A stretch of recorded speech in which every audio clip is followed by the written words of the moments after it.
मी प्रेरणा बोरगे, आवाज महाराष्ट्रामध्ये आपले हार्दिक स्वागत। पाहुयात आजच्या ठळक बातम्या। मुरबाडचे युवा उद्योजक चंद्रकांत पष्टे यांची गोव्यात दमदार एंट्री। सिया ग्रीन क्रिएशनचे गोव्यात भव्य उद्घाटन।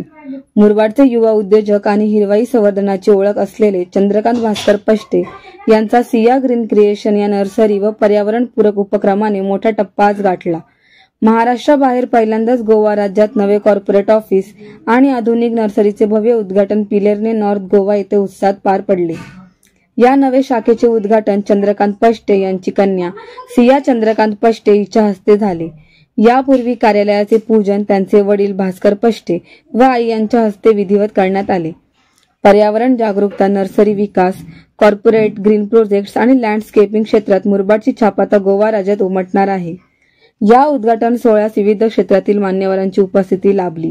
सागर एकोस्कर, उपअधीक्षक पोलीस गोवा, प्रशांत कुमार उद्योजक, रचना मोहन आर्किटेक्ट, मित्र परिवारातील नितीन घाग, संदीप इंगोळे, मंगेश शिरोसे, विकास सोमणे, योगेश देसले, विलेज पंचायत पिलर्न महा, गोवा सरपंच व सदस्य आणि सिया ग्रीन क्रिएशनचे संपूर्ण स्टाफ सदस्य उपस्थित होते।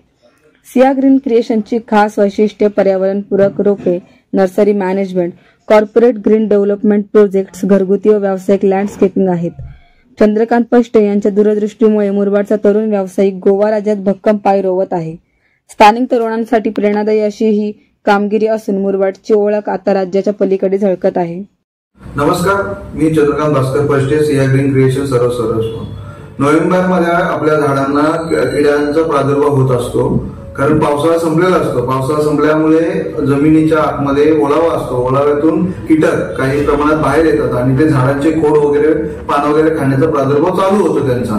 तर ते टाळण्यासाठी आपल्याकडे बोर्डोपेस्ट नावाचं जुन्या पारंपरिक पद्धतीने लावलं जायचं झाडांना, फ्रूट प्लांट्सला, ते लावणं ह्या महिन्यामध्ये गरजेचं असतं। त्यामुळे शेतकऱ्यांना त्याचा खूप फायदा होतो, म्हणजे झाडांचा प्रादुर्भाव, जो किडीचा प्रादुर्भाव होतो तो कमी प्रमाणात होतो। तर प्रत्येक शेतकऱ्याने नोव्हेंबरमध्ये हा बोर्डोपेस्ट झाडांना लावणं गरजेचं आहे। धन्यवाद।